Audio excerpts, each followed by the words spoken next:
മതസൗഹാർദ്ദത്തിന്റെ ഉത്തമോദാഹരണമായി പൊതിയഞ്ചേരിക്കാവ് ക്ഷേത്രത്തിലെ ദേശവിളക്ക് എഴുന്നള്ളിപ്പിന് ഒറ്റപ്പിലാവ് സൗഹൃദ കൂട്ടായ്മ നൽകിയ സ്വീകരണം.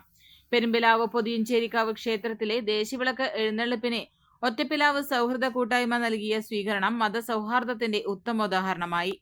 ചാലിശ്ശേരി മുലയംപറമ്പത്തുകാവ് ക്ഷേത്ര സന്നിധിയിൽ നിന്നും ആരംഭിച്ച പാലക്കൊമ്പ് എഴുന്നള്ളിപ്പിനാണ് ഒറ്റപ്പിലാവ് നൂറുസലാം ജുമാ മസ്ജിദിന് മുന്നിൽ സ്വീകരണം നൽകിയത്. ശീതളപാനീയവും ലഘുഭക്ഷണവുമാണ് താലമേന്തിയ നൂറുകണക്കിന് മാളികപ്പുറങ്ങൾക്കും എഴുന്നള്ളിപ്പിൽ പങ്കെടുത്തവർക്കും വഴിയാത്രക്കാർക്കും വിതരണം നടത്തിയത്. സ്വീകരണത്തിന് ഒറ്റപ്പിലാവ് സൗഹൃദ കൂട്ടായ്മ അംഗങ്ങൾ നേതൃത്വം നൽകി. ഒറ്റപ്പിലാവ് മേഖലയിൽ നിന്നും നബിദിനാഘോഷത്തിന്റെ ഭാഗമായി നടക്കുന്ന നബിദിന റാലിക്ക് ക്ഷേത്ര കവാടത്തിൽ വിളക്കാഘോഷ കമ്മിറ്റി പായസ വിതരണം നടത്തിയാണ് സ്വീകരണം നൽകാറുള്ളത്.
പെണ്ണു കൊതിക്കും പെണ്ണിനെ കൊതിപ്പിക്കുന്ന കനക കടകാഭരണങ്ങളുടെ കമനീയ ശേഖരവുമായി പട്ടാമ്പി പട്ടണത്തിന്റെ കനക കൊട്ടാരം Manukas gold and diamonds, Manukas tower railway ഓവർബ്രിഡ്ജിന് സമീപം, മെയിൻ റോഡ്, പട്ടാമ്പി.